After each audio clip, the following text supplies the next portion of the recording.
और चलिए आपको सीधा भावनगर लिए चलते हैं। गुजरात के सीएम भूपेंद्र भाई पटेल क्या कुछ कह रहे सुनते हैं। परिमाणों आधुनिक व्यापाરની તકો તેમજ અદ્યતન ટેકનોલોજીનો સમન્વય દરિયાઈ સંસ્કૃતિ સાથે કરવાનું વિઝન આદરણીય નરેન્દ્રભાઈ મોદી સાહેબે આપ્યું છે। તેમનું વિઝન એવું સ્પષ્ટ હતું કે ગુજરાત સ્ટ્રેટેજિકલી લોકેશનનો મહત્વ લાભ લઈને બંદરોની નજીકમાં જ વિવિધ ઉદ્યોગો સ્થાપવા, નવા ઉદ્યોગોનું ઉત્પાદન અને માર્કેટ સંબંધિત આયાત નિકાસની વિવિધ જરૂરિયાતો માટે કેપ્ટિવ સુવિધાઓ આપવી તેમજ મહત્તમ ખાનગી રોકાણની મદદથી રાજ્યના ઔદ્યોગિક અને બંદરીય માળખાનો વિકાસ કરવો। આ બધા સફળ પ્રયાસોથી રાજ્યની બંદરીય તકોની સદુપયોગ થયો અને પોર્ટ લેડ ડેવલપમેન્ટની દિશા ખુલી। આ પોર્ટ લેડ ડેવલપમેન્ટના પાયામાં મોદી સાહેબે આપેલી અભિનવ port policy, captive policy, ship building policy જેવી મહત્વની પોલિસીઝ રહેલી છે। આના પરિણામે આજે ગુજરાત દેશના લગભગ 39% કાર્ગોનું હેન્ડલિંગ કરે છે।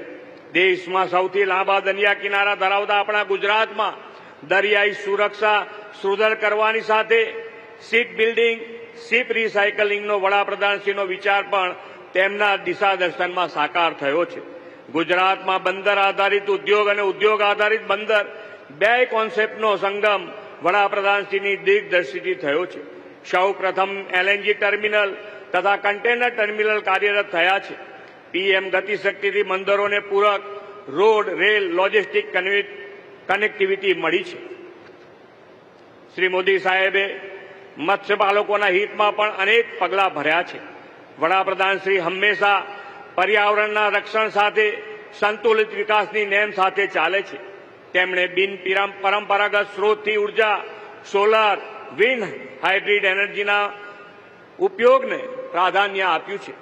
ચારણકા સોલાર પાર્કથી તેમના દિશાદર્શનમાં થયેલી સૌર ઉર્જા ક્રાંતિ આજે કચ્છમાં 30 ગીગાવોટના સૌથી મોટા હાઇબ્રિડ રિન્યુએબલ એનર્જી પાર્ક સુધી વિસ્તરી છે।